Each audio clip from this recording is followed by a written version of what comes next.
He posed as the epitome of purity before we said I do. But his spam folder and hidden gallery unlocked a horrifying reality.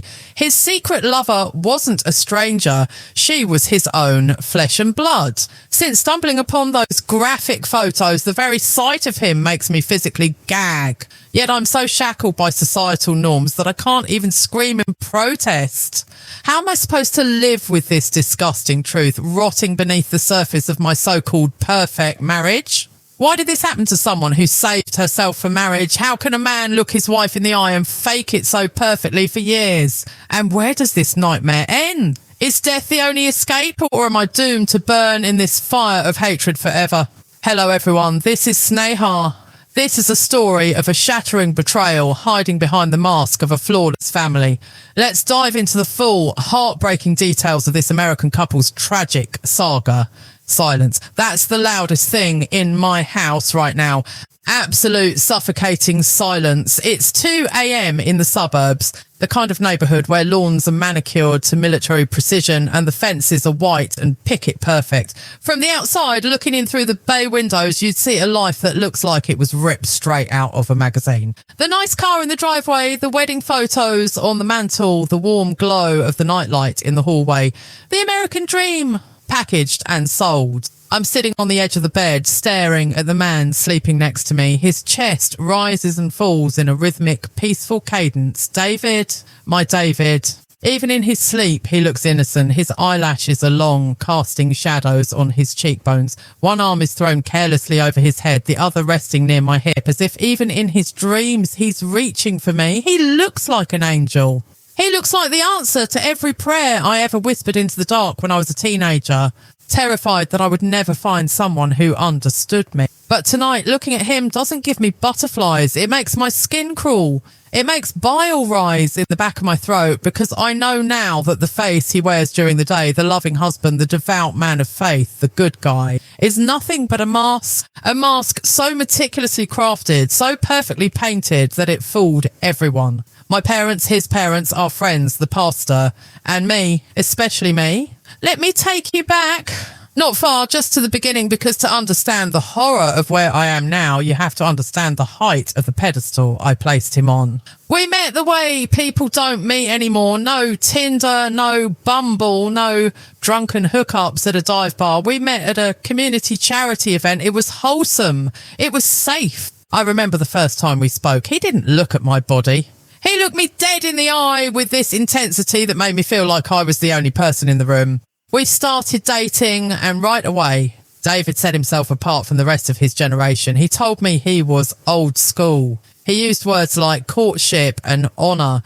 We'd sit in his car for hours, just talking, drinking lukewarm coffee, and he would go on these passionate rants about modern dating culture. I don't get it, babe, he'd say, shaking his head with a look of genuine disgust. How can guys just sleep around? How can they give pieces of themselves away to just anyone? It's cheap. It's hollow. I want something real. I want a legacy. I ate it up. I drank every word like it was water in a desert. You have to understand, I was a girl who had saved herself in a world that told me virginity was an outdated construct. I held on to mine like a treasure. I wanted my first time to be with my husband. I wanted it to mean something spiritual, something eternal. It wasn't just about sex. It was about the soul. And David, he mirrored that back to me perfectly. I'm the same, he promised me one night under the stars, holding my hand so tight I thought my bones might shift. I've never been interested in casual flings. I've been waiting for you.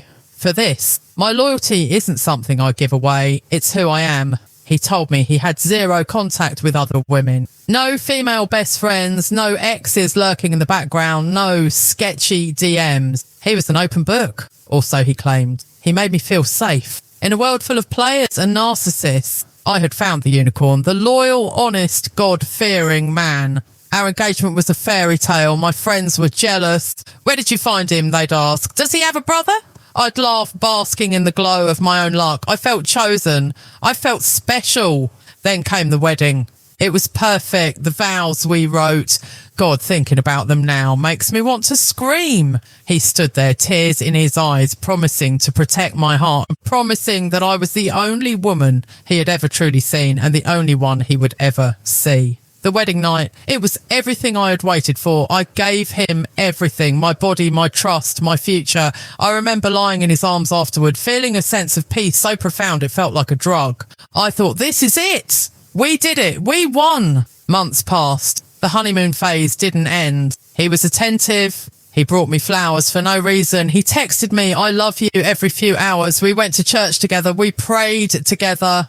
Our life was a seamless loop of happiness. But the human brain is a funny thing. It notices patterns even when you're not consciously looking for them. It picks up on the micro expressions, the tiny glitches in the matrix. It started with small things I brushed off because I was so blinded by the narrative of our perfect marriage. Sometimes I'd catch him staring into space, not a dreamy stare, but a cold, calculated one. His eyes would go dead, like the lights were on, but nobody was home.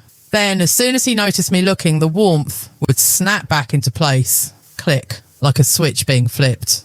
What are you thinking about? I'd ask. Just how lucky I am, he'd say, smiling in that $1 million smile. And I believed him, why wouldn't I? Then there was the phone. He wasn't secretive with it exactly. He didn't hide it. He didn't have a privacy screen, but he was attached to it, always checking, always scrolling. Work emails, he'd say, clients are annoying. Fantasy football, he'd laugh. I never checked. I never snooped. Why would I? We had trust. Trust was the foundation of our entire relationship. Snooping was for insecure girls with cheating boyfriends. Not for me. Not for us. But tonight feels different.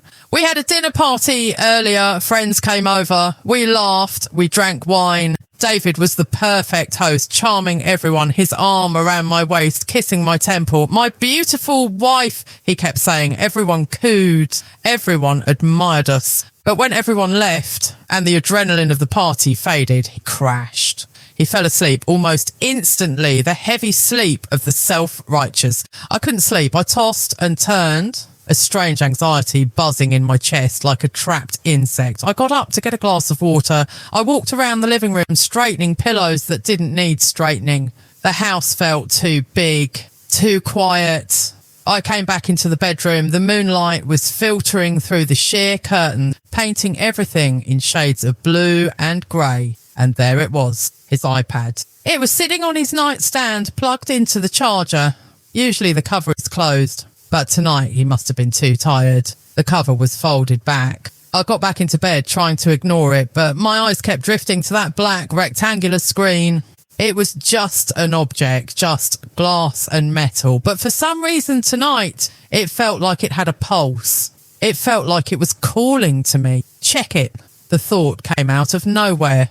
A whisper in the back of my mind. Don't be crazy, I told myself. He's loyal, he's honest, he's David.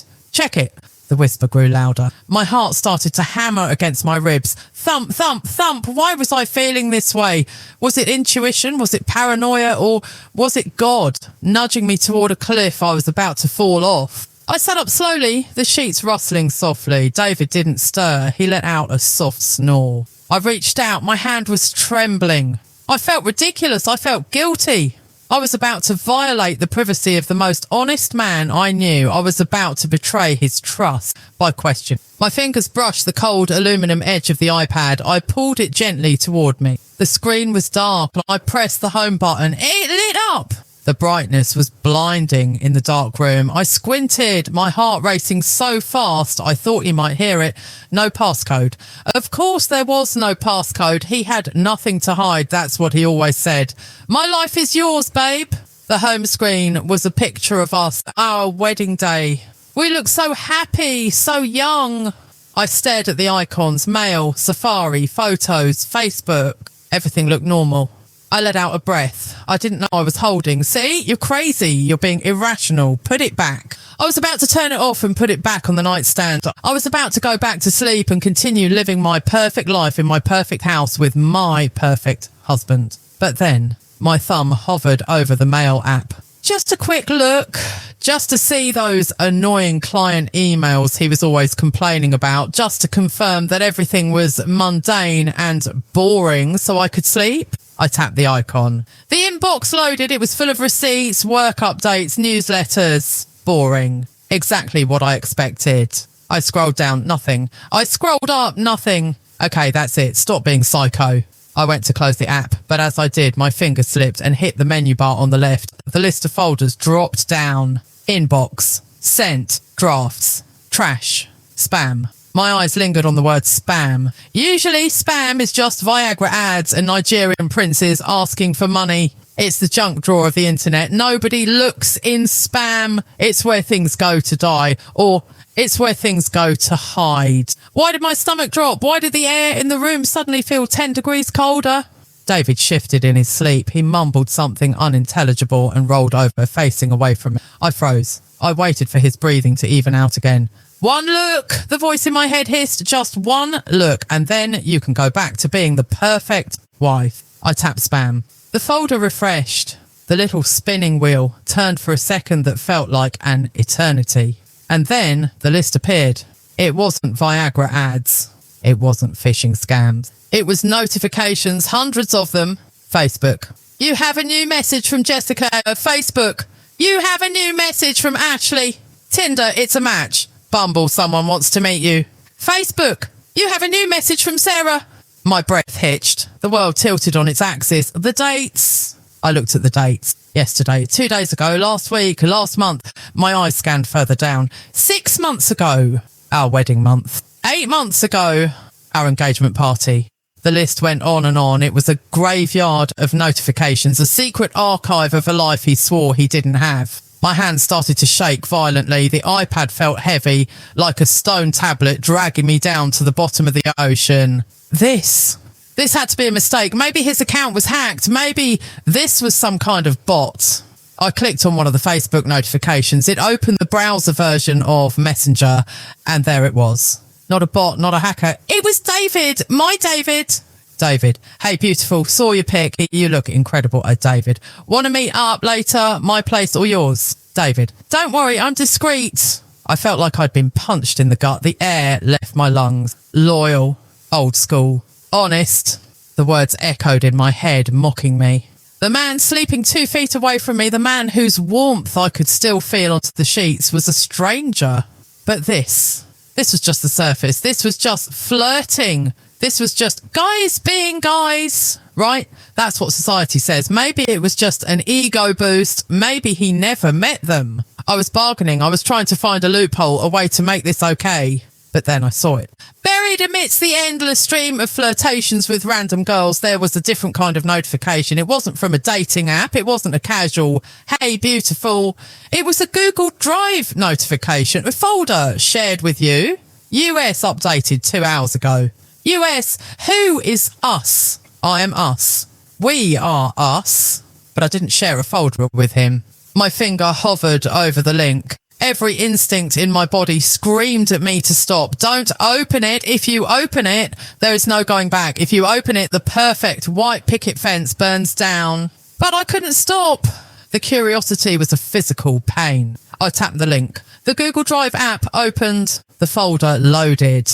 It wasn't empty. It was full. Photos, videos, screenshots, text files, hundreds of files. And the first thumbnail, the very first tiny image that popped up on the screen. It wasn't a random girl from a bar. It wasn't a stranger. I knew that face. I knew that smile. I knew that birthmark on the shoulder. I clapped a hand over my mouth to stifle the scream that was clawing its way up my throat. Tears blurred my vision, hot and stinging. The room spun. The silence was broken by the sound of my own heart shattering into a million pieces. The man sleeping next to me wasn't just a cheater, he was a monster. And I had just opened the door to his dungeon. I didn't scream. That's the movie version of this story. In movies, the betrayed wife screams, throws a vase, wakes the husband up and demands answers right then and there. In real life, you freeze, your entire body turns to stone. The blood drains from your extremities so fast that your fingers feel like icicles and your heart stops beating in a rhythm and starts vibrating in your chest like a trapped bird. I stared at that thumbnail in the Google Drive folder, that tiny pixelated square of a face I knew better than my own, and my brain just short-circuited. It was too much information to process at once. The cheating, the dating apps, the lies, her. I quickly minimised the Drive app. I couldn't look at it. Not yet. It was like staring directly into the sun. It burned too much. I needed to step back. I needed to understand the scope of the battlefield before I engaged the enemy. My thumb hovered over the iPad screen, trembling so violently that I almost dropped the device on the floor. If it hit the hardwood, the noise would wake him. And if he woke up right now, I didn't know what I would do. I didn't know if I would cry or if I would kill him. I went back to the spam folder in his email, the gateway drug, the first crack in the porcelain doll that was my marriage. I needed to see the timeline. I needed to know when the mask had slipped. I scrolled down to the bottom of the list, past the hundreds of notifications I had glimpsed earlier. My eyes were adjusting to the dark, the blue light of the screen searing into my retina. Tinder verification code, June 14th. I stopped. The date hit me like a physical slap. June 14th. That was 3 days before our wedding. I closed my eyes, the memory flooding back. June 14th. I was at my parents' house, finalising the seating chart, stressing about the floral arrangements. I called David that night, crying because the caterer had messed up the vegan options. I remembered his voice. It was so soothing, so calm. Babe, take a breath. He had said, none of that matters. All that matters is that in 3 days you become my wife. I'm just sitting here writing my vows, thinking about how lucky I am. Writing his vows. I looked at the screen again. June 14th, 10:42 p.m. Tinder. It's a match. Say hello to Tiffany. Hey, June 14th, 10:55 p.m. Tinder. New message from Tiffany. Hey, handsome, what are you looking for tonight? He wasn't writing vows. He was swiping right. I felt a wave of nausea roll through me, hot and acidic. I swallowed it down. I couldn't throw up. Not now. I had to keep digging. I had to excavate the ruins of my life. I opened the archived folder in his Facebook Messenger. He was smart enough not to keep these chats in the main inbox, but arrogant enough to think he didn't need to delete them permanently. Or maybe he just liked keeping trophies. There were dozens of names, some I didn't recognise, some were just random profiles with anime pictures. I clicked on a thread with a girl named Lexi. David, hey. Lexi, hey stranger, long time, David. Too long, I miss that body. Date, August 2nd. August 2nd, we were on our honeymoon. We were in Maui. I remembered that day perfectly. We had gone snorkeling in the morning. I had gotten sunburned on my shoulders, and that night he had gently applied aloe vera to my skin. I remembered looking at him in the hotel mirror thinking, he is so caring. He treats me like glass. He sent that message to Lexi while I was in the shower washing the salt out of my hair. The timeline was a map of his betrayal. Every single happy memory I had from the last year was tainted.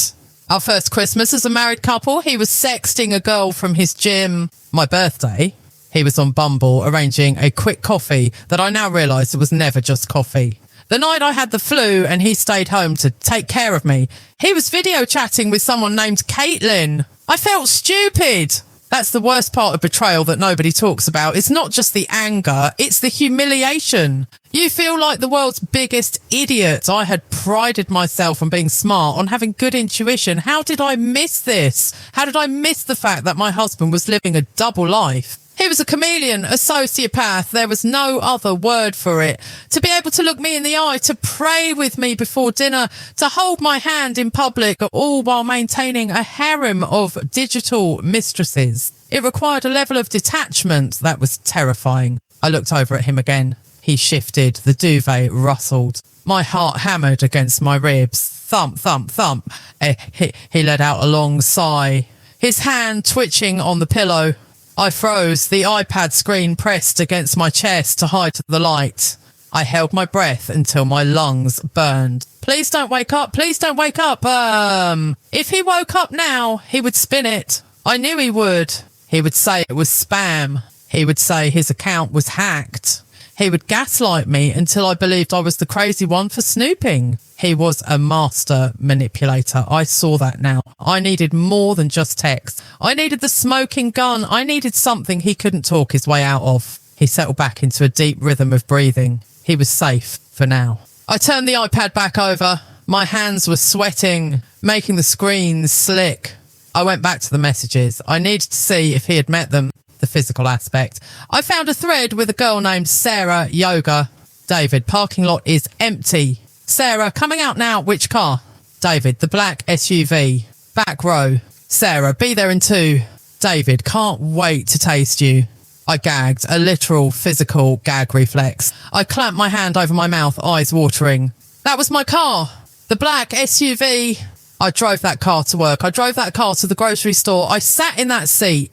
He had sex with random women in my car, in the parking lot of his gym, while I was probably at home cooking dinner, waiting for him to come back so we could watch Netflix. The disrespect was staggering. It wasn't just about the sex, it was the violation of my space, my life. He had brought his filth into every corner of my world. I felt dirty.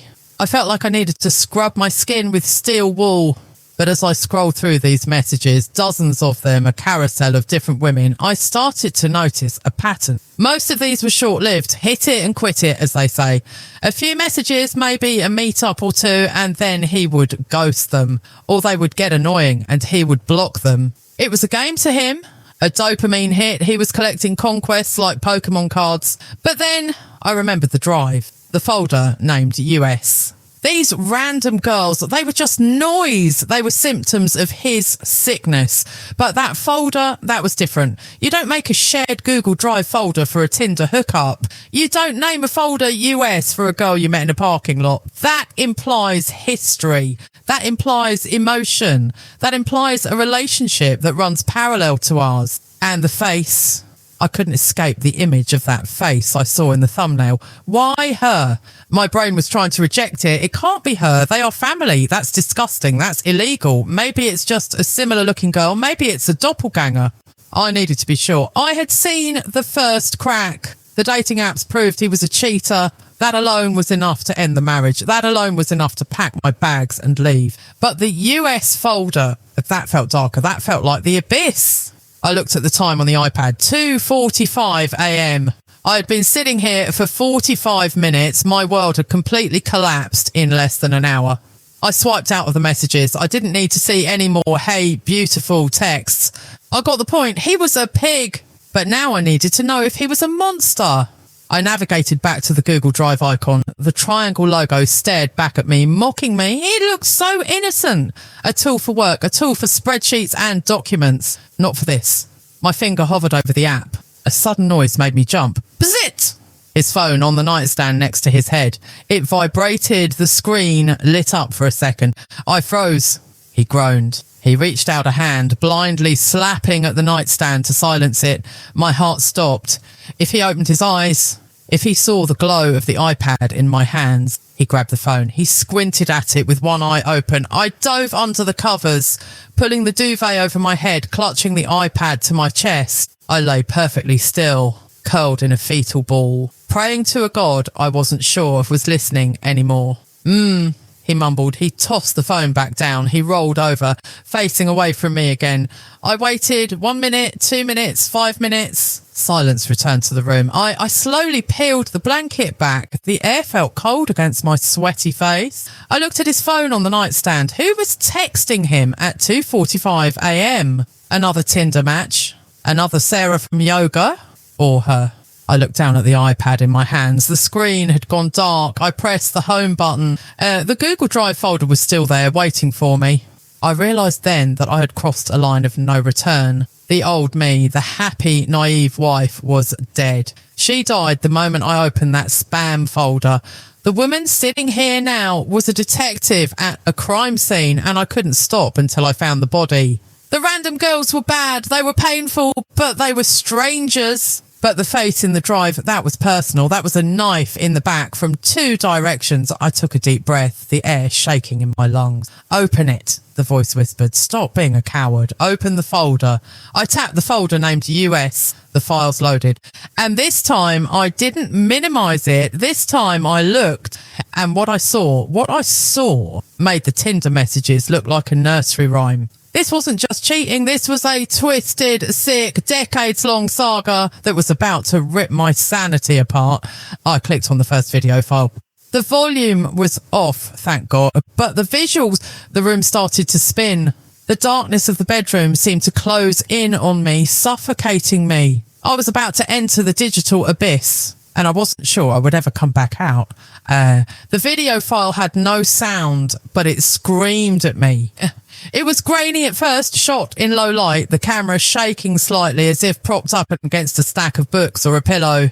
It stabilised after a second, focusing on a bed, not our bed, a different bed. I recognised the quilt immediately, a patchwork of faded blues and yellows. It was the guest bedroom in his parents' lake house. My stomach dropped so hard I felt weightless, like the moment an elevator cable snaps. We spent every 4th of July there. We spent Christmas there. That room. I had slept in that room. I had changed my clothes in that room.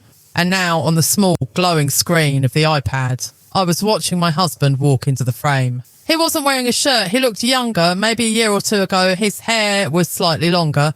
He smiled at someone off camera. A smile I had never seen. It wasn't the polite, charming smile he gave the world. It wasn't even the tender smile he gave me. It was raw. It was hungry. It was a look of total, uninhibited possession. Then she walked into the frame. I knew who it was before she even turned around. I knew the shape of her silhouette. I knew the way she walked, that slight bounce in her step that everyone always called bubbly. She turned to face him, and the blue light of the iPad illuminated her face, burning it into my retinas forever. Chloe, his first cousin, the daughter of his father's sister. The girl who sat at the head table at our wedding. The girl who hugged me and told me, "Welcome to the family, sister." The girl who I'd gone brunching with, who I had bought birthday gifts for, who I had trusted. My brain tried to reject it. It physically hurt, a sharp spike of pressure behind my eyes. No, this is a deep fake. This is a prank. This is a nightmare. But then on the screen, he reached out and grabbed her waist. He pulled her into him with a familiarity that spoke of years, not days. She laughed. I couldn't hear it, but I saw her head throw back, her throat exposed, and then he kissed her. It wasn't a peck. It wasn't a family greeting. It was a devouring. It was carnal. I had to look away. I squeezed my eyes shut, the image searing into the back of my eyelids. I felt like I was going to vomit right there on the sheets. The revulsion was absolute. It wasn't just jealousy. It was biological disgust. It was a violation of nature. They are related. The words echoed in my head like a judge's gavel. Blood, DNA, family. I forced my eyes open. I had to see more. I had to know the extent of the rot. If I stopped now, I would go insane, wondering. I needed to perform the autopsy on my marriage while the body was still warm. I closed the video. My finger hovered over the folder structure. Drive shared with me, US. Inside US, there were subfolders. They were organised by year. 2018, 2019, 2020, 2021, 2022. My hand flew to my mouth to stifle a sob. The timeline. Oh, God, the timeline. We met in 2020.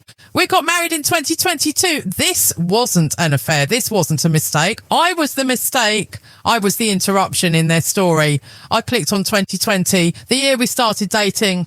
The year he told me he was waiting for the right one. The year he charmed my parents and told them he was a man of old-fashioned values. The folder was full of photos, selfies of them in cars, selfies of them hiking, photos of them lying in bed, post-coital, tangled in sheets, looking at the camera with smug, secret smiles. I recognised the dates. September 12th, 2020. That was the weekend he told me he was going on a men's retreat with his church group to find spiritual clarity.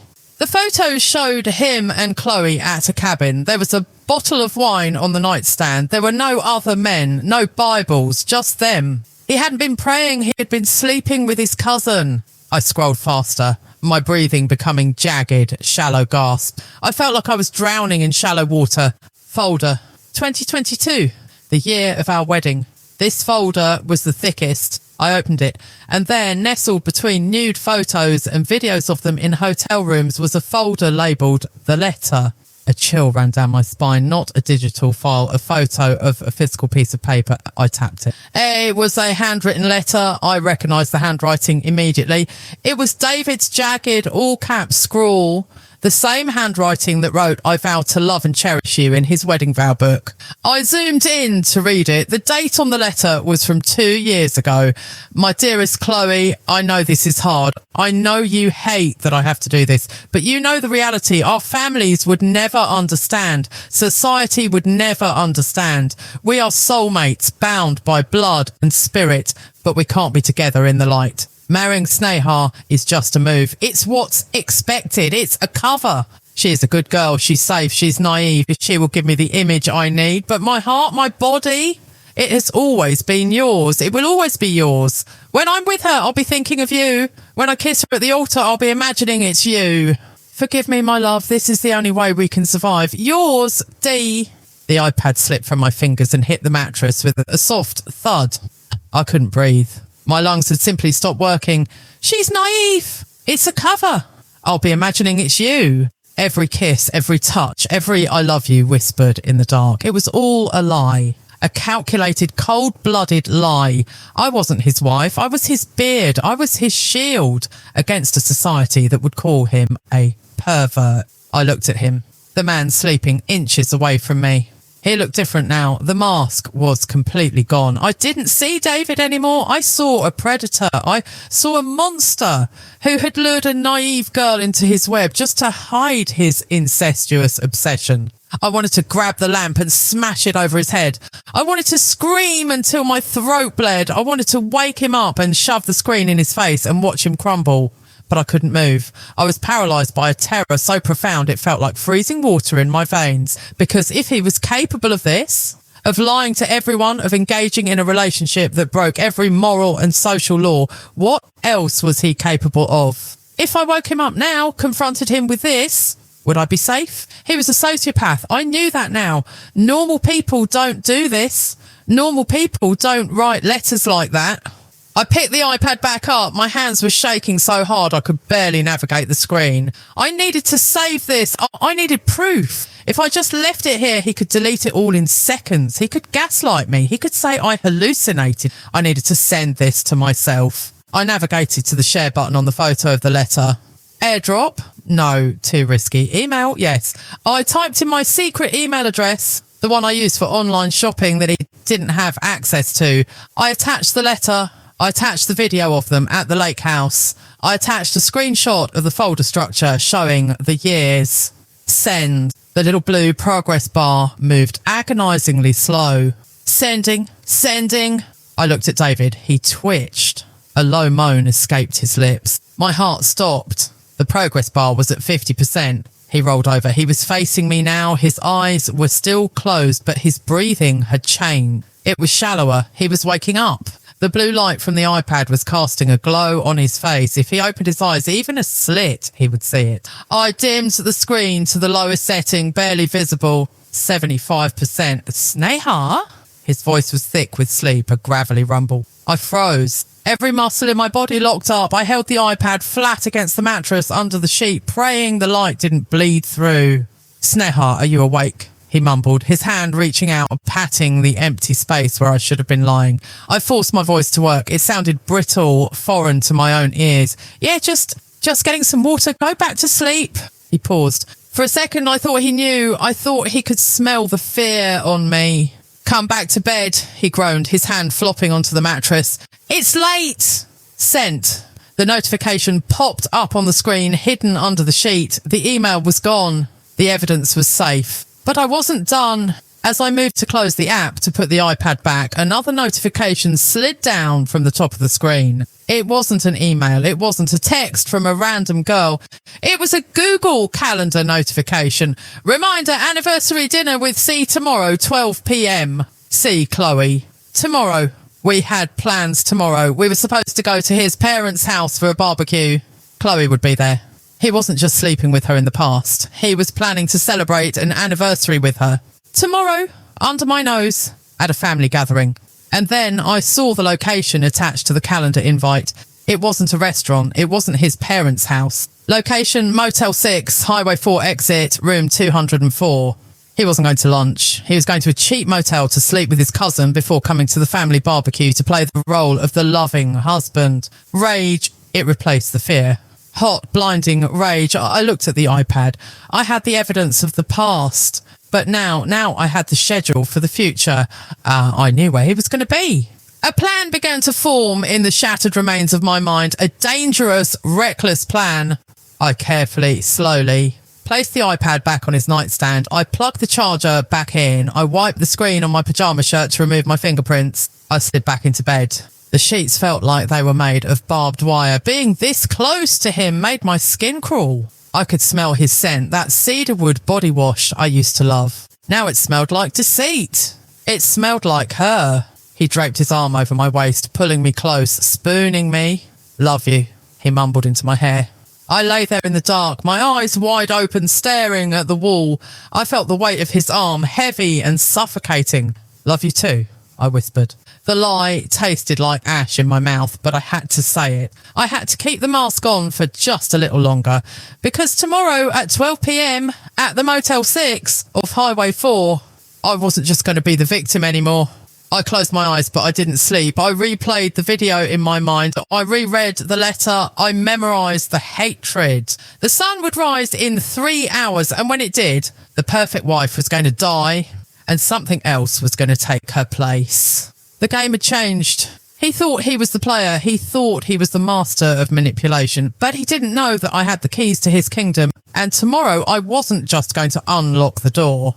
I was going to burn the whole castle down. The sun hit my face like an insult. It was 7 a.m. The birds were chirping those annoying, cheerful songs they sing in suburban neighbourhoods, completely oblivious to the fact that my life had ended in the middle of the night.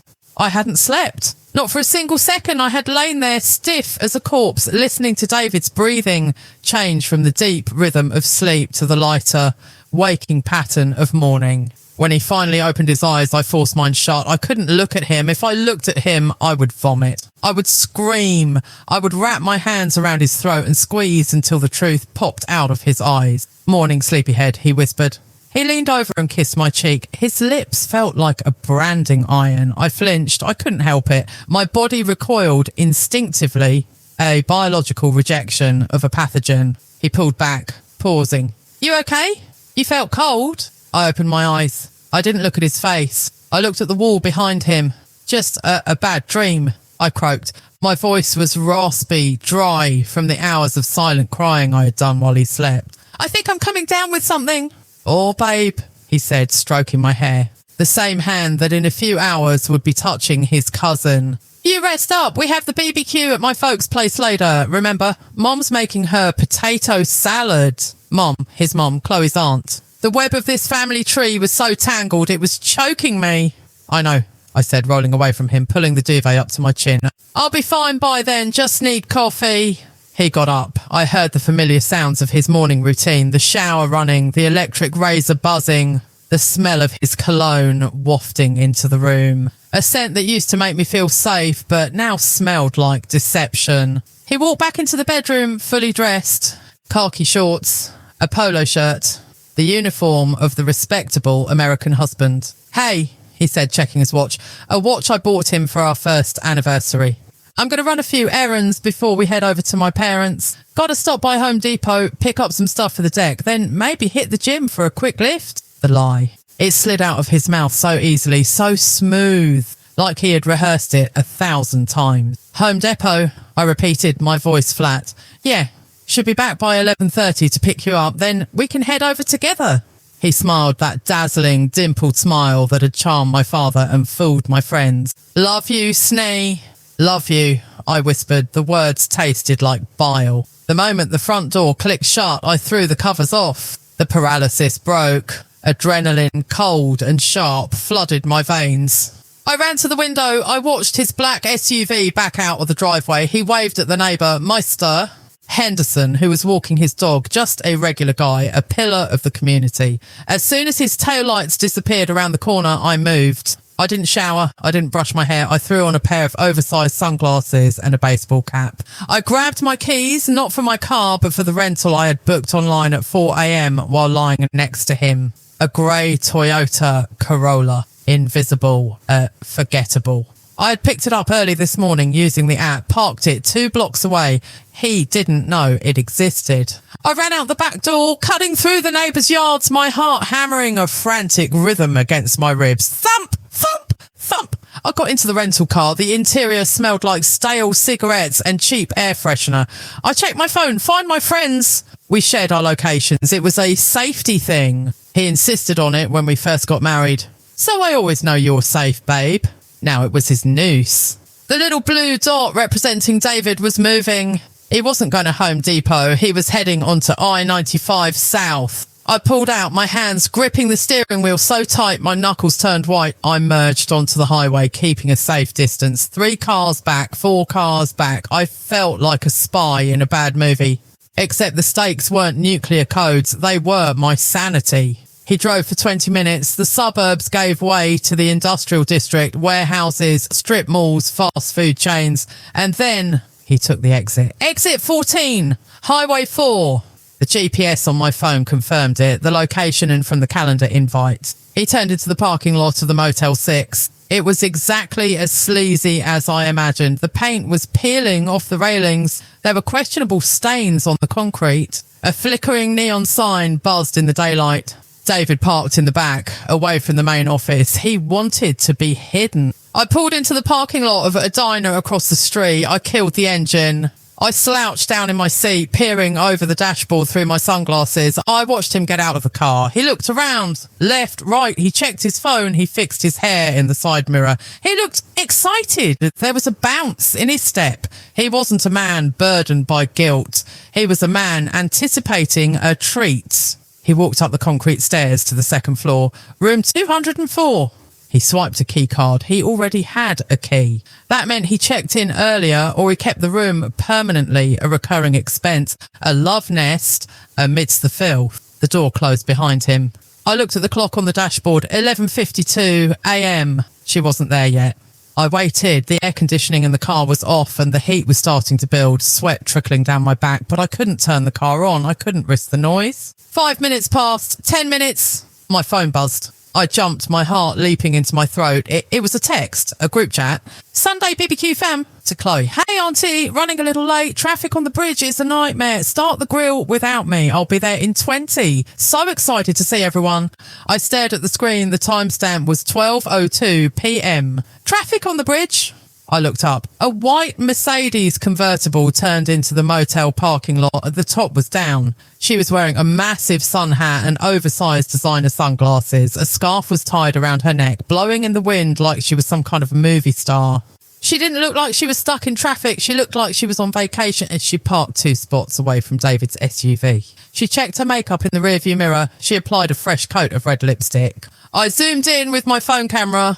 It was her. There was no denying it. The blonde hair, the sharp nose, the sweet cousin who always brought wine to dinner and asked me about my job. She grabbed a bag from the passenger seat, not a purse, an overnight bag. For a lunch break? She got out of the car. She was wearing a sundress. It was short, backless, not something you wear to your aunt's backyard BBQ.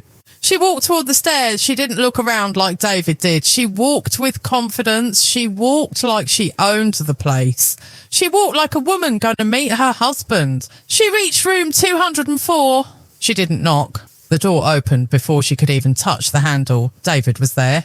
From across the street, through the zoom lens of my camera, I saw it. He didn't just let her in. He grabbed her. He pulled her across the threshold and slammed her against the doorframe, his hands tangling in her hair. They kissed. It wasn't the kiss of a secret affair. It wasn't rushed. It was relieved. It was the way a drowning man gulps air. He pulled her inside. The door slammed shut. The click of the lock echoed in my imagination. I sat there in the sweltering car, my phone recording a video of a closed door. The reality of it hit me harder than the digital photos. The photos were static. They were past tense. This was now. Right now, in that room, my husband was stripping off the clothes I had washed and folded for him to have sex with the woman whose blood shared the same genetic markers as his. Disgust, pure, unadulterated revulsion. It washed over me like a wave of sewage. I wanted to drive my car through the wall of room 204. I wanted to set the building on fire, but I couldn't, not yet. I needed one more thing. I needed to hear them. I needed to know what they said to each other when the world wasn't watching. I needed to know if they mocked me, if I was the joke. I opened the car door. The heat of the asphalt hit me. I shouldn't do this. This was dangerous if they saw me. But my feet were moving on their own. I crossed the street. I dodged a truck. I ran across the motel parking lot, keeping my head down, hugging the wall. I reached the bottom of the stairs. I could hear the hum of the vending machine, the distant sound of highway traffic. I crept up the stairs. My sneakers were silent on the concrete. Room 200, room 202, room 204. The curtains were drawn, but cheap motel curtains never close all the way. There was a gap, a sliver of darkness. I pressed my back against the brick wall next to the window. I held my breath. I could hear voices. They weren't whispering. They felt safe. God, I missed you, David's voice. It sounded different, deeper, more authoritative. That brunch with her parents last week was torture. I just wanted to leave and come find you. I know, baby. Chloe's voice, high, girlish.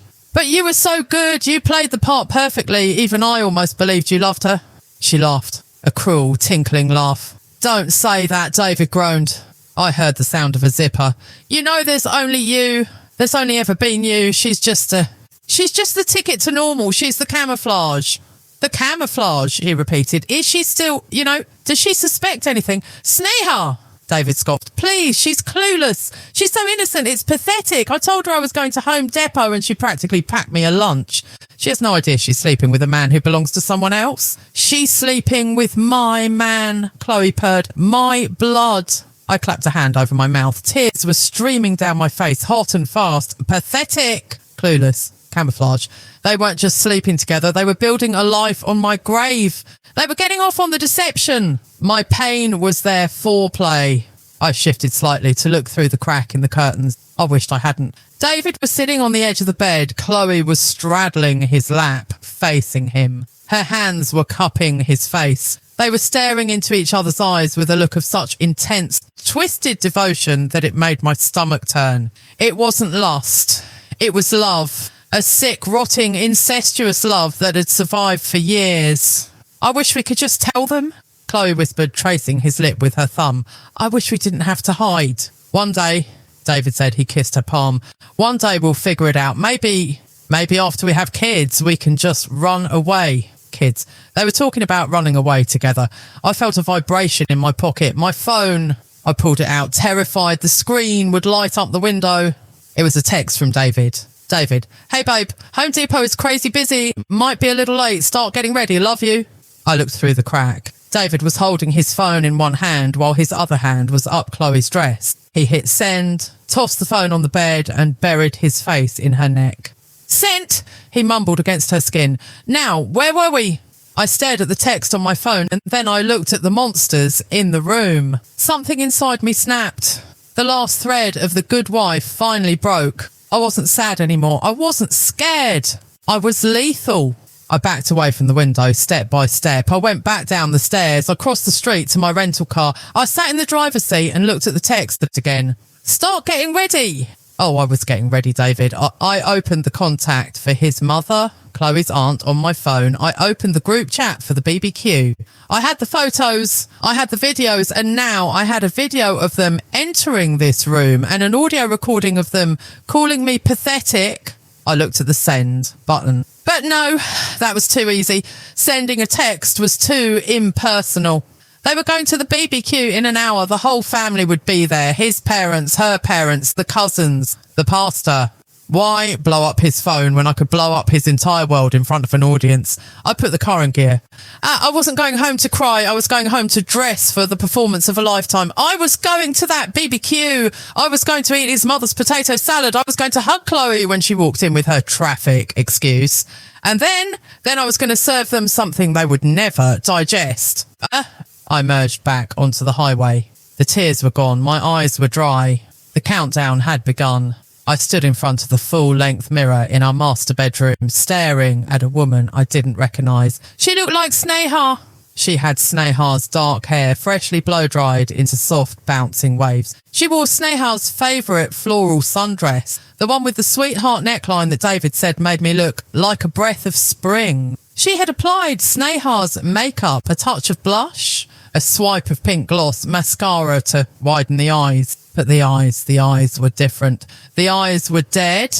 They were flat, black, shark eyes. But behind them, there was no soul, no love, no anxiety. There was only a cold, humming machinery of calculation. I had returned the rental car. I had sprinted back through the neighbour's yard, slipping through the back door just as Mrs. Henderson was letting her cat out.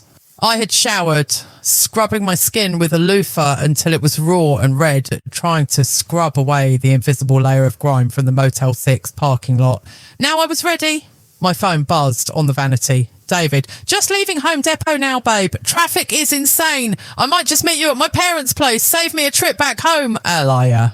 He wasn't leaving Home Depot. He was leaving room 204. He was probably checking out at the front desk, fixing his collar, checking his teeth for lipstick stains. He wanted to go straight there because he didn't want me to smell the motel soap on him before he had a chance to mingle with the smoky scent of BBQ charcoal. I picked up the phone. My fingers didn't tremble, not even a little. Me. No worries, honey. I'm already ready. I'll drive separately and see you there. Love for you. I typed the exclamation points with a surgeon's precision. Every emoji was a brick in the wall I was building around him. I grabbed my purse. Inside, tucked away in the side pocket, was the iPad, my weapon, my nuclear launch code. I walked out of the house. I didn't look back. I had a feeling that by the time I returned to this house, it wouldn't be my home anymore. It would be a crime scene of a marriage. The drive to my in-laws' house was a blur of manicured lawns and American flags waving on porches. It was a beautiful Sunday, the kind of day where families play catch in the yard and wash their cars in the driveway. The irony was so thick, I could taste it. I pulled into the driveway of the large colonial-style house where David grew up. There were already cars lining the street. His aunt and uncle were here, his cousins, the whole clan. I took a deep breath. Showtime! I stepped out of the car, plastering a smile on my face that felt like it was carved out of marble. There she is, the beautiful bride! David's mum, Barbara, came rushing out of the front door, wiping her hands on an apron that said Grill Master. She was a sweet woman, a devout woman. She loved me like her own daughter. I wondered if that love would survive what I was about to do. Hi, Mum, I chirped, hugging her. She smelled like lavender and expensive perfume. Where's David? She asked, looking behind me. Oh, you know him, I laughed lightly. Always working on a project. He got stuck at Home Depot. He's meeting us here. That boy, she shook her head fondly, always working. He's such a good provider. You're a lucky girl, Sneha. I felt a sharp twist in my gut, like a knife turning. I certainly am, I said. Very lucky. We walked into the backyard and it was the quintessential American gathering. The grill was smoking. David's dad was flipping burgers, a beer in one hand. Cousins were chasing each other around the pool. I greeted everyone. I hugged uncles. I high-fived nephews. I played the role of the doting wife perfectly. Have you heard from Chloe? Aunt Linda asked, pouring me a glass of iced tea. She's usually the first one here. I took a sip of the tea. It was cold, sweet. Oh, she texted the group chat, I said, my voice steady. She's stuck in traffic on the bridge. Traffic on a Sunday? Linda frowned. Must be an accident. Yeah, I said, looking toward the driveway. A wreck. 20 minutes later, the prodigal son arrived. I saw David's black SUV pull up. He hopped out, looking refreshed. He had changed his shirt. He was wearing a fresh polo, different from the one he left the house in. Smart, I thought. He keeps a change of clothes in the car. He walked into the backyard, arms open, that $1 million smile beaming. Hey, fam! He shouted. He made his rounds, shaking hands, kissing cheeks. He was the golden boy, the prince of the family. Then he saw me. For a split second, a microsecond, I saw a flicker of hesitation in his eyes, a tiny crack in the facade. He was checking me, reading me. Does she know? Does she suspect? I didn't give him an inch. I lit up. I ran over to him like a puppy greeting its master. Baby, I exclaimed, throwing my arms around his neck. I pulled him close. I buried my nose in his neck. He didn't smell like Home Depot. He didn't smell like sawdust or sweat. He smelled like generic industrial floral soap, the kind they have in dispensers at cheap motels. Hey, beautiful, he said, relaxing instantly. He hugged me back, his hand resting possessively on my lower back. Missed you. I missed you too, I whispered into his ear. Did you get everything you needed? Yeah, he said, and pulling back and kissing me on the forehead. Got some great lumber. The deck is going to look amazing. He looked me right in the eyes. His eyes were clear blue, guileless, the eyes of a sociopath. I can't wait to see it, I said. We walked over to the food table together, the perfect couple. He grabbed a beer from the cooler. I grabbed a plate. So, he asked casually, popping the top off his IPA. Chloe here yet? He didn't look at me when he asked. He looked at the beer bottle. Not yet, I said. Traffic. Ah, right, took a long swig. And then we heard the engine and the white Mercedes. David's head snapped up. It was subtle, but I saw it. His body oriented toward the driveway like a compass needle finding north. Chloe walked into the backyard. She had changed too. The backless sundress was gone. Now she was wearing white jeans and a modest pink blouse. Her hair was pulled back in a ponytail. She looked wholesome. She looked like the cool cousin. "Sorry I'm late, everyone," she called out, waving a bottle of wine. The bridge was a parking lot. "There she is," David's dad yelled. "Grab a plate, kiddo." She walked toward us. This was the test. This was the moment where I would either crumble or ascend. She walked right up to David first. "Hey, cuz," she said, giving him a quick side hug. It was brief, platonic. But I saw the hands. I saw her fingers squeeze his bicep just a little too hard. I saw his thumb graze her waist for a fraction of a second too long. It was an unspoken contract, a silent language of touch that they had perfected over years of hiding in plain sight. "I'm here. I'm yours. Act normal." Then she turned to me. "Sneha," she squealed. "Oh my God, I love that dress. You look so cute." She leaned in to hug me. I stood my ground. I let her wrap her arms around me. I could smell him on her. It was faint, buried under her perfume, but it was there. That same motel soap, the scent of their betrayal. I felt a wave of nausea, so violent I had to clench my jaw to keep from gagging. My skin crawled where she touched me. I wanted to shove her into the pool. I wanted to tear that ponytail out of her head, but I didn't. I hugged her back. I squeezed hard. "Hi, Chloe," I said, my voice sweet as poison. "You look glowing. Did you do something different with your makeup?" She pulled back, blinking, a flash of panic in her eyes or just confusion. "Oh no," she laughed nervously, touching her cheek. "Just good lighting, I guess. It's so sunny today." "It really is," I said, staring at her. "Everything is so bright and clear today. Nothing can hide in this light." David shifted uncomfortably beside me. "Anyone want a burger? I'm starving." He was diffusing. He sensed the tension, even if he didn't understand the source. "I'll take one," Chloe said quickly, turning away from me to look at him. I watched them walk toward the grill together. They stood about 2 feet apart, a respectable distance, but their energy was magnetic. They leaned in slightly toward each other. They laughed at the same time. I stood there alone in the middle of the crowded party, holding my empty plate. I looked around at the family, the aunts eating potato salad, the uncles arguing about football. They were good people. They were innocent. They had no idea that there was a cancer in their midst. I felt a sudden pang of guilt. I was about to destroy their peace. I was about to detonate a bomb that would shatter this family forever. Was I the villain? I looked back at the grill. Chloe whispered something to David. He threw his head back and laughed, touching her shoulder. It was an intimate gesture. Too intimate. No, I wasn't the villain. I was the surgeon. And sometimes to save the patient, you have to cut out the rot. I checked my watch. 1:30 p.m. Lunch was being served. Everyone was gathering around the patio tables. "Sneha, come sit," Barbara called out, patting the empty chair next to her. "In a minute, Mum," I called back. "I just need to use the restroom." I turned and walked toward the house. I didn't go to the restroom. I walked into the living room. It was empty. The giant 65-inch 4K TV was mounted on the wall, dark and silent. I pulled the iPad out of my purse. My heart was hammering against my ribs, but my hands were steady. I looked at the TV. It was a Samsung Smart TV. David had set it up for his parents last Christmas. I knew the Wi-Fi password. I knew how it worked. I tapped the screen mirroring icon on the iPad. "Searching for devices." The little wheel spun. Come on. Bedroom TV. Living room TV. There it was. I selected living room TV. The TV screen on the wall flickered to life and it mirrored my iPad screen perfectly. I opened the Photos app. I opened the album I had created. The Truth. It contained everything, the screenshots of the texts, the letter, the video from the lake house, the video I took an hour ago of them entering room 204. I set the slideshow settings. Transition fade. Speed 5 seconds per photo. Loop on. I paused it on the first black screen. I looked out the sliding glass door. The family was eating. David was laughing, a burger in his hand. Chloe was sitting across from him, looking at him with those adoring, sick eyes. They looked so happy, so safe. I turned the volume on the TV up to 100. I didn't press play yet, not yet.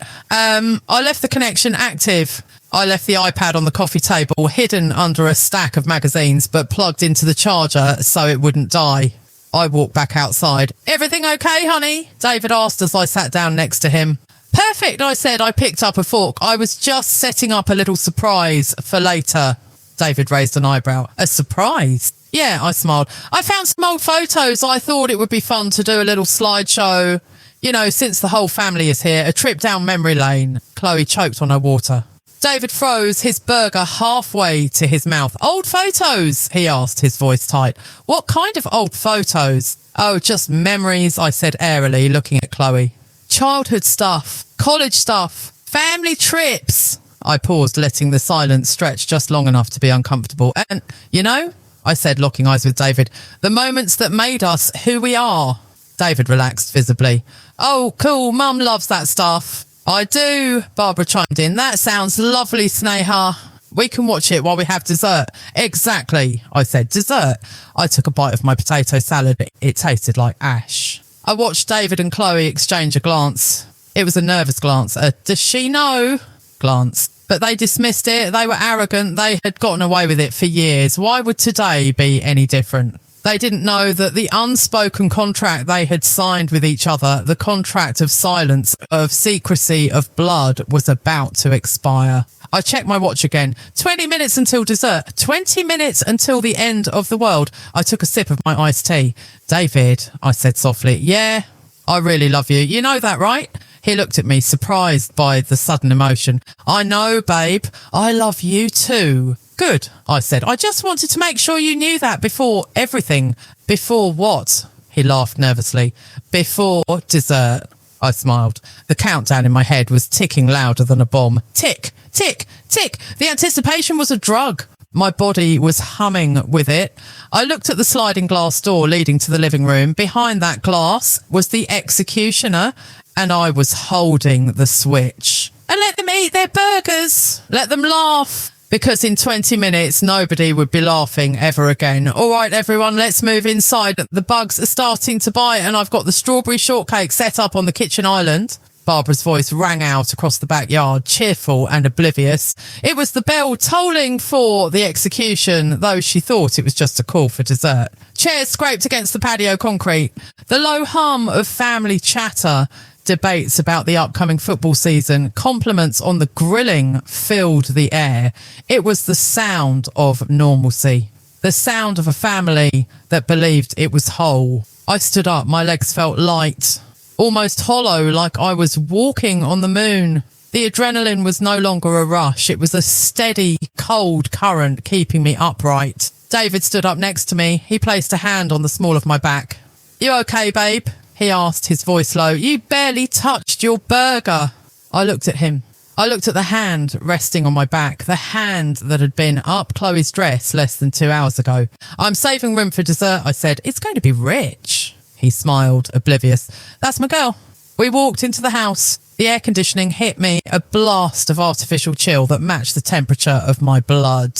Everyone migrated to the living room. It was a comfortable room filled with overstuffed beige couches, family portraits on the walls, and that massive 65-inch television mounted above the fireplace like a black altar.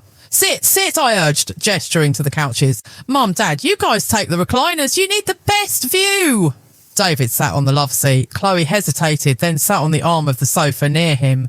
Close, always close. Like magnets with a rotting core. So what is this surprise? Aunt Linda asked, balancing her cake plate on her knees. Is it a baby announcement? The room went silent. Excited gasp. David stiffened. He looked at me, panic flaring in his eyes for the first time. He hadn't thought of that. If I announced a pregnancy, his plan to run away with Chloe would be complicated. No, I said, standing by the fireplace. I wasn't holding the iPad anymore. It was still hidden under the magazines on the coffee table, silently communicating with the TV. I held the remote in my hand. It's not a baby. It's a revelation. Ooh, mysterious, Barbara laughed. Go ahead, honey, press play. I looked at David. I wanted to remember his face exactly as it was in this moment. Handsome, confident, loved. This is for you, David, I said softly, and for Chloe. Chloe froze, her fork halfway to her mouth. She sensed it then. The predator's instinct kicked in. She knew something was wrong. I pointed the remote at the TV and pressed the source button. The screen flickered. The black void vanished. replaced by the bright, high-definition mirroring of my iPad. Slide 1. It was a photo of our wedding day, David and I at the altar. All the room chorused in unison. "Look at you two," Barbara cooed. "So young, so happy." David relaxed. He let out a breath he was holding. He shot me a smile, a mix of relief and condescension. "See? She's just being sentimental." Slide 2. A photo of the whole family at Thanksgiving last year. Everyone's smiling. "That was a great turkey," Uncle Mike grunted. Slide 3. A photo of David and Chloe at the beach 3 years ago. They were standing side by side, smiling. It looked innocent enough to the untrained eye. "Oh, look at the cousins," Linda said. "You two have always been so close." "Inseparable," I said. David shifted. "Okay, babe, this is nice, but maybe we should..." Slide 4. The screen changed. The atmosphere in the room shifted instantly. The oars died in throats. It wasn't a photo. It was a screenshot. It was the letter from the hidden folder. The handwritten note from David to Chloe. The text was blown up on the 65-inch screen, crisp and undeniable. "My dearest Chloe, our families would never understand. Marrying Sneha is just a cover. I'll be imagining it's you at the altar." Silence. Absolute vacuum-sealed silence. It was as if the air had been sucked out of the room. Barbara squinted at the screen. What? What is that? Is that your handwriting, David?" David stood up. His face went white, not pale, white like paper. "Sneha," he said, his voice cracking. "Turn it off." "Why?" I asked, my voice calm, almost melodic. "Don't you want to read it to them? You wrote it with such passion." I said, "Turn it off." He lunged toward me. I took a step back. "I wouldn't do that, David. There's more." Slide 5. The video. The grainy, low-light video from the lake house. I didn't play the sound. I didn't need. The image on the screen was massive. David shirtless, Chloe walking into the frame, and the kiss. The way his hands roamed over her body, the way she wrapped her legs around his waist. It wasn't a peck on the cheek. It was pornographic, and it was incestuous. A sound tore through the room. It was the sound of a ceramic plate hitting the floor and shattering. Barbara dropped her cake.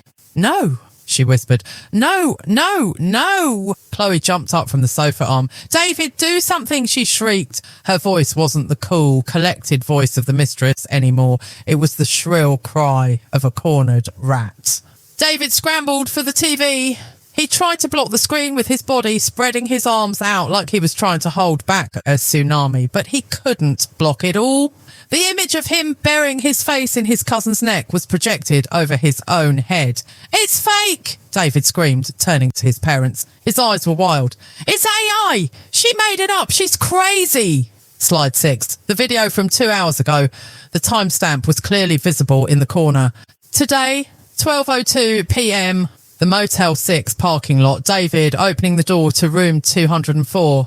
Chloe walking in. The kiss in the doorway. "Is the Motel 6 AI, David?" I asked. My voice cut through his screaming like a razor. "Did I hallucinate the text you sent me from inside that room while your hand was up her skirt?" I pressed a button on the iPad. The audio recording started playing through the TV speakers. "She's clueless. She's just the camouflage. She has no idea she's sleeping with a man who belongs to someone else." David's voice, clear, arrogant, mocking. "She's sleeping with my man, my blood." Chloe's voice. The room erupted.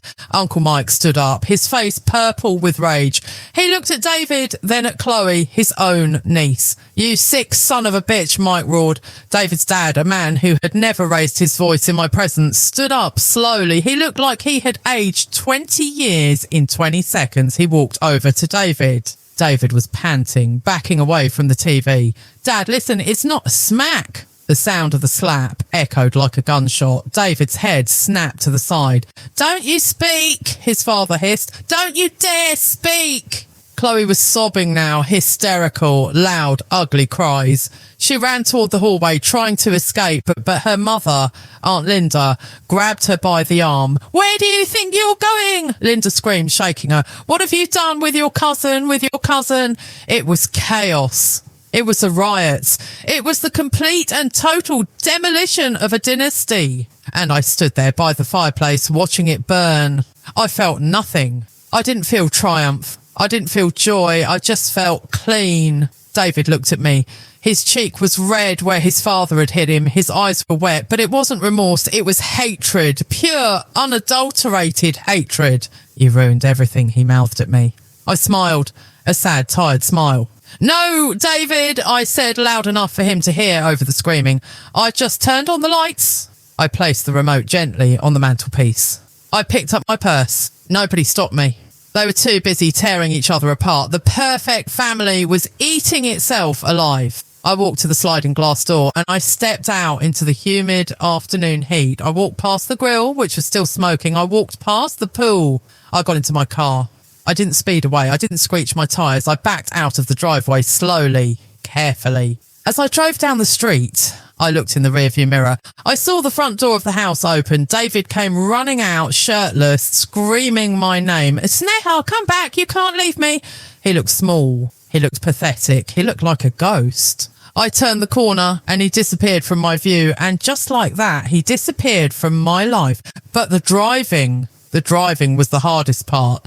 As the adrenaline faded, the physical reality of what I had just done and what had been done to me crashed down. I pulled over about 3 miles away in the parking lot of a CVS. I put the car in park. And then I started to shake. It wasn't a tremble, it was a convulsion. My teeth chattered so hard, I thought they would crack. My hands gripped the steering wheel, but I couldn't feel them. I looked at the passenger seat. It was empty. But for the last 2 years, I had been driving with a passenger. I had been sleeping with a passenger. I realised then that I had never really known David. The man I loved, the man I married, the man I prayed with. He never existed. He was a character, a fiction created to hide a monster. I had been sleeping with a ghost. I had been intimate with a phantom. Every memory I had, every kiss, every laugh, every moment of comfort was a lie. It was scripted. It was performance art designed to cover up incest. I felt the bile rise in my throat. I opened the car door and vomited onto the asphalt. I retched until my stomach was empty, and then I retched some. I wanted to scrub my skin off. I wanted to replace my blood. I felt contaminated. He touched me. He touched her. He touched me. The loop played in my head, a torture device. I wiped my mouth with the back of my hand. I looked at myself in the rearview mirror. My makeup was smeared. My eyes were bloodshot. The shark eyes were gone. Now there were just the eyes of a survivor who had crawled out of a plane crash. My phone buzzed on the seat. 37 missed calls. David, 12. Barbara, 10. Chloe, 5. Dad, 3. My family was calling. My parents, they must have heard. I picked up the phone. I looked at the contact list. I didn't answer. I turned the phone off. I needed to go. I didn't know where, just away. I put the car back in gear. The sun was beginning to set, casting long, bloody shadows across the suburbs. I was free. But as I merged onto the highway, heading toward the city, toward a hotel, toward nowhere, I realised the terrifying truth. The slideshow was over. The marriage was over. But the haunting was just beginning. Because how do you heal when the person who broke you never even existed? How do you divorce a ghost? I turned on the radio to drown out the silence, but even the music sounded like screaming. I don't remember checking into the hotel. I remember the lights on the highway blurring into long red streaks like open wounds. I remember the robotic voice of the GPS recalculating over and over because I missed every turn. I remember the smell of my own vomit lingering on my breath, bitter and metallic. But the actual mechanics of walking into a lobby, handing over a credit card and getting a key, that's gone. Deleted footage. I'm sitting on the bathroom floor of a generic Marriott somewhere off the interstate. The tiles are cold against my legs. The fluorescent light is humming, a low-frequency buzz that feels like it's drilling into my skull. It's been 3 days. 3 days since the BBQ. 3 days since I dropped the nuclear bomb on the perfect family and watched them incinerate. My phone is dead. It died yesterday morning. The last time I looked at it, the missed call count was in the triple digits. David, his parents, my parents, even Chloe. I should plug it in. I should call my mum and tell her I'm alive. I should call a lawyer. I should do a million things that rational functioning adults do when their marriage explodes. But I can't move. I am paralysed by a grief so heavy it feels like a physical weight, pressing down on my chest, crushing my lungs. It's not the grief of losing a husband, it's the grief of losing my reality.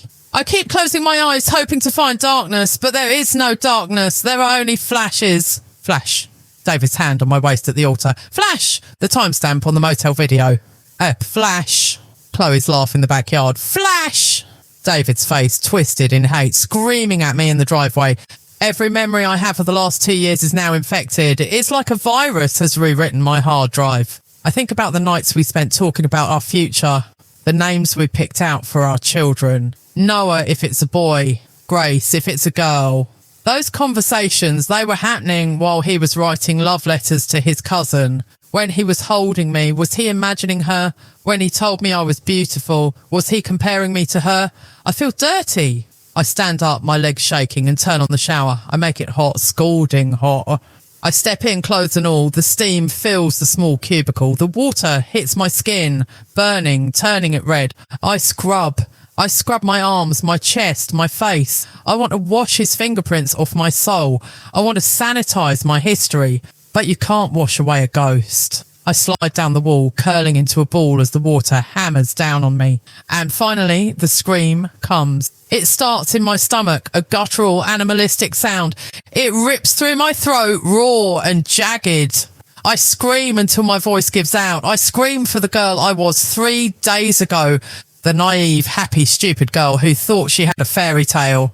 I scream because I did everything right. That's the part that kills me. That's the cosmic joke. I followed the rules. I was the good girl. I saved myself for marriage. I prayed. I honoured my parents. I chose a man who claimed to share my values. I didn't sleep around. I didn't play games. And what did it get me? It got me a front row seat to a horror show. It got me a husband who used my purity as a camouflage for his perversion. Why do bad things happen to good people? It's the oldest question in the book. And sitting here shivering in wet clothes on a hotel floor, I know the answer.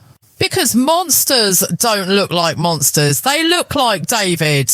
They look like charming, church-going, old-school men who know exactly what to say to get you to lower your guard. I finally crawl out of the shower, I strip off the wet clothes and wrap myself in a scratchy hotel towel. I walk into the bedroom, the blackout curtains are drawn. It's eternal night in here. I plug my phone in. It takes a minute to boot up. The Apple logo mocks me. Ping, ping, ping, ping. The notifications flood in like a dam breaking. Voicemails, texts, WhatsApps. I ignore David's. I ignore his parents. I see a text from my dad. Dad, Sneha, please, we heard what happened. David's father called. Just let us know you're safe. Come home. Home. I don't have a home. The house with the white picket fence is a crime scene. My parents' house. If I go there, I'll just be the poor divorced daughter, the victim, the scandal. I open a voicemail from David. It's from 2 nights ago. I shouldn't listen to it. I know I shouldn't, but I press play. Sneha. His voice is slurred. He's drunk. Sneha, you have to stop this. You have to come back. We can fix this. It's not what you think. It was a sickness, okay? I'm sick. I need help. You're my wife. You promised. For better or for worse, remember, this is the worst. You can't just leave. I throw the phone across the room. It hits the wall with a satisfying crack. Oh, for better or for worse. He's using my vows against me. He's weaponizing my faith to trap me back in his hell. I'm sick, he said. He's not sick, he's evil. There is a difference. Sickness is something you fight. Evil is something you are. I walk to the window and pull back the curtain. The sun is blinding. It's morning again. The world is still turning. Cars are driving on the highway. People are going to work. How dare they? How dare the world continue to function when mine has stopped? I look at my reflection in the window glass. I look tired. I look broken. But I'm standing. I remember the women in the Reddit forums, the ones who survived infidelity, the ones who survived narcissists. They said the first year is the hardest. They said you will feel like you're dying every single day. They said you will have PTSD.